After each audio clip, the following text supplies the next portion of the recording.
ये आत्मसम्मान, ये आत्मविश्वास, दुर्भाग्य से ये चीजें दुनिया में बहुत ज्यादा बेची गई हैं। जीवन को अनुभव करने के बजाय हम दौड़ जीतने की कोशिश कर रहे हैं। आपको किसी आत्मसम्मान की जरूरत नहीं है। आपको सम्मान क्यों चाहिए? आपके लिए सम्मान क्यों जरूरी है? सम्मान इसलिए क्योंकि आप हर समय किसी दूसरे से थोड़ा ऊपर होना चाहते हैं। दुर्भाग्य से हमारी शिक्षा प्रणाली ऐसी बनाई गई थी, किंडरगार्टन से ही पहला कौन है, दूसरा कौन है, तीसरा कौन है। आप पहले होना चाहते हैं तो आपकी खुशी इससे आती है जब सभी आपसे खराब कर रहे हों। ये कैसा जीवन है? क्यों हम अपने जीवन को ऐसा क्यों बना रहे हैं कि अगर हर कोई खराब कर रहा हो तो हम अच्छा महसूस करते हैं? मेरे विचार से ये बीमारी है। हेलो, आपको क्या लगता है कि ये खुशी है या बीमारी? आप मुझे बताइए। अगर आप सभी बुरा कर रहे हों तो मुझे अच्छा लगता है क्योंकि मैं अब नंबर 1 पर हूं। नहीं, ऐसा नहीं होना चाहिए। दुर्भाग्य से छोटी उम्र से ही बच्चों के दिमाग में ये थोपा जा रहा है कि उन्हें सबसे ऊपर होना है। ये ऐसा है, मैं चाहता हूं कि आप कल्पना करें कि अगर ऐसा दूसरे जीवों के साथ होता है, मान लीजिए कि ऐसा पौधों, पेड़ों और जानवरों के साथ होता है। अगर एक चींटी हाथी जैसा बनना चाहे तो वो भयानक चींटी हाथी बन जाएगी, है ना? मान लीजिए आम का पेड़ नारियल के पेड़ जैसा बनना चाहे तो वो एक भयानक आम का पेड़ होगा, क्योंकि ऐसी एक शाखा से कोई आम नहीं निकलेगा। आम का पेड़ ऐसा होता है, नारियल का पेड़ वैसा होता है, उन्हें वैसा ही होना चाहिए। इसकी वजह यह है कि कई तरह से लोगों ने आपके दिमाग में ये बात डाल दी है, क्या अच्छा है, क्या बुरा है, क्या ऊंचा है, क्या नीचा है, क्या ऊपर है और क्या नीचे है। इस वजह से आपने जीवन के हर पहलू पर इस मायने में कभी ध्यान नहीं दिया। शायद ह्यूमैनिटीज वाले लोग और वकील, आप क्या हैं? अकाउंट्स वाले लोग,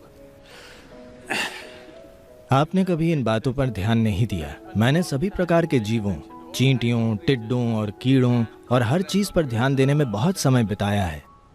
अगर आप ध्यान दें, मान लीजिए एक चींटी है, या चलिए चींटी से थोड़ा बड़ा जीव चुनते हैं जैसे कि एक टिड्डा। उसे देखना आसान है। गौर से देखें तो जिसने भी इस टिड्डे को बनाया है उसने एक टिड्डे पर उतना ही ध्यान दिया है जितना उसने इस इंसान पर दिया है। कृपया ध्यान देकर देखें, जब सृष्टि के स्रोत ने चींटी और आप पर एक बराबर ध्यान दिया है तो आप ये सोचने वाले कौन हैं कि चींटी तुच्छ जीव है और आप सुपर इंसान हैं? आप ये फैसला क्यों कर रहे हैं? सृष्टि ने ये फैसला नहीं किया है।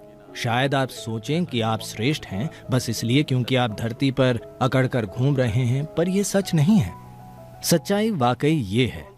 देखिए, अगर इस धरती के सभी रेंगने वाले कीट अभी वो सब मर जाएं, सारे कीट, तो लगभग 12 से 18 महीनों में धरती पर सारा जीवन समाप्त हो जाएगा। आप, मैं और सब कुछ। मान लीजिए आज सभी छोटे कीड़े मर जाएं, तो 2.5 से 4 साल में सारा जीवन समाप्त हो जाएगा। लेकिन अगर सभी इंसान मर जाएं, तो धरती फूलने फलने लगेगी।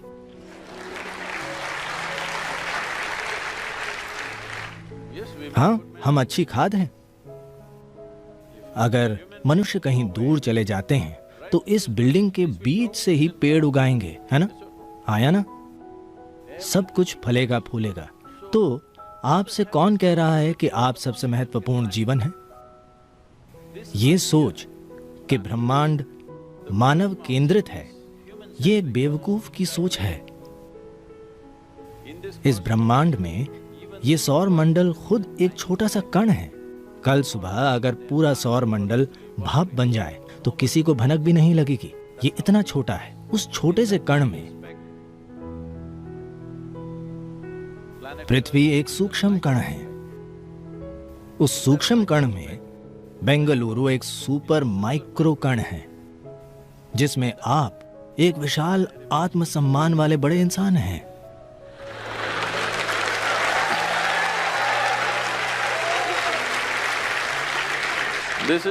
ये कोई साधारण समस्या नहीं है। लोग इसे संभाल नहीं पाते और अपने जीवन भर पीड़ा सहते हैं। असल में बात बस ये है, आप खुद को ऐसा बना चुके हैं कि आपने खुद को ऐसा बना लिया है कि आप अपने विचारों और भावनाओं को संभाल नहीं सकते। यही बात है। आप 50-60 की उम्र के लोगों से मिलिए, वे अब तक नहीं जान पाए हैं कि अपने विचारों और भावनाओं को कैसे संभालें। ये बुनियादी चीजें हैं। आप कब सीखेंगे कि अपने विचारों और भावनाओं को कैसे इस्तेमाल करें? मान लीजिए कि आपकी उम्र 20 साल है और आप अपनी उंगलियों का इस्तेमाल करना नहीं जानते, तो लोग कहेंगे आप विकलांग हैं, है ना? आप जिस भी उम्र के हैं और आप अब तक नहीं जानते कि अपने विचार और भावनाओं को कैसे इस्तेमाल करें, तो क्या आप भी विकलांग हैं? हेलो, क्या आप हैं या आप नहीं हैं? आप हैं। आप खुद को अपंग बना रहे हैं। ऐसा सिर्फ इसलिए हुआ है क्योंकि आपने अस्तित्व का अस्वाभाविक विभाजन कर दिया है। ये विभाजन कहीं और नहीं है सिवाय आपके मन के। हाँ, ये मानव मन के अलावा और कहीं मौजूद नहीं है। कभी किसी चीज को न तो ऊंचा मानो और न ही नीचा मानो। अगर आप हर चीज को वैसे ही देखते हैं जैसी वो है, तो हर चीज का बहुत मूल्य है। हर किसी के जीवन का एक स्थान और मूल्य होता है ना? हर प्राणी का मूल्य है। चूंकि हमें इसका एहसास नहीं हुआ, तो हमने दुनिया में कितनी चीजें नष्ट कर दी हैं, सिर्फ इसलिए क्योंकि हम सोचते हैं कि ये कीमती है, वो कीमती नहीं है। यहाँ ऐसी कोई चीज नहीं है जो कीमती नहीं है। हर चीज का अपना मूल्य है। शायद आप देख नहीं पा रहे हैं। तो खुद को ऐसा मत बनाइए, आप बनाम बाकी दुनिया। मुकाबले में चले जाना अच्छा नहीं है। आप इस धरती पर नंबर 1 बनना चाहते हैं। ये एक भयानक स्थान है। हर कोई आपके नीचे और आप ऊपर। क्या ये होने के लिए अच्छा स्थान है? मेरे ख्याल से ये एक बीमार स्थान है। किसी से आगे रहने की इस सोच को जाना होगा। वैसे किसी खेल या किसी चीज में मजे के लिए आप मुकाबला करते हैं, वो अलग बात है। जीवन कोई प्रतियोगिता नहीं है। जीवन एक दौड़ नहीं है। अगर जीवन एक दौड़ है तो आपको अंतिम बिंदु पर जल्दी पहुंच जाना चाहिए। अगर आप सोचते हैं कि जीवन एक दौड़ है, तो आपको आज ही अंतिम बिंदु पर होना चाहिए। मैं आपको तरीका बता सकता हूं। आप वहां जाना चाहते हैं? नहीं, ये कोई दौड़ नहीं है। ये एक जबरदस्त सौभाग्य है कि हम इंसान के रूप में पैदा हुए हैं। यानी जीवन को अनुभव करने की हमारी क्षमता धरती के किसी भी दूसरे जीव से कहीं ज्यादा है। हमारे इंसान होने का यही महत्व है। हाँ, एक चींटी जैसे जीवन को अनुभव कर सकती है, एक टिड्डा जैसे अनुभव कर सकता है, या कोई दूसरा जैसे अनुभव कर सकता है, उनकी तुलना में हम ज्यादा जीवंत तरीके से अनुभव कर सकते हैं। ये हमारा सौभाग्य है। जीवन को अनुभव करने के बजाय हम दौड़ जीतने की कोशिश कर रहे हैं। अगर आप रेस जीत जाते हैं, तो आपको आज ही शमशान घाट में होना चाहिए। आपको किसी आत्मसम्मान की जरूरत नहीं है।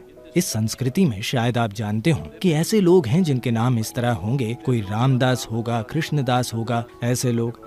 इसका मतलब है कि लोग सोच समझकर एक गुलाम होने वाला नाम रख रहे हैं, क्योंकि एक आनंदित स्वेच्छा से बना दास एक जबरदस्त इंसान होता है। सिर्फ ऐसा इंसान जिसे किसी दूसरे ने गुलाम बनाया हो, वो अलग बात है। लेकिन स्वेच्छा से इस दुनिया में जो कुछ भी करने की जरूरत है, मैं वो करने को तैयार हूँ, वो एक शानदार गुलाम है ना?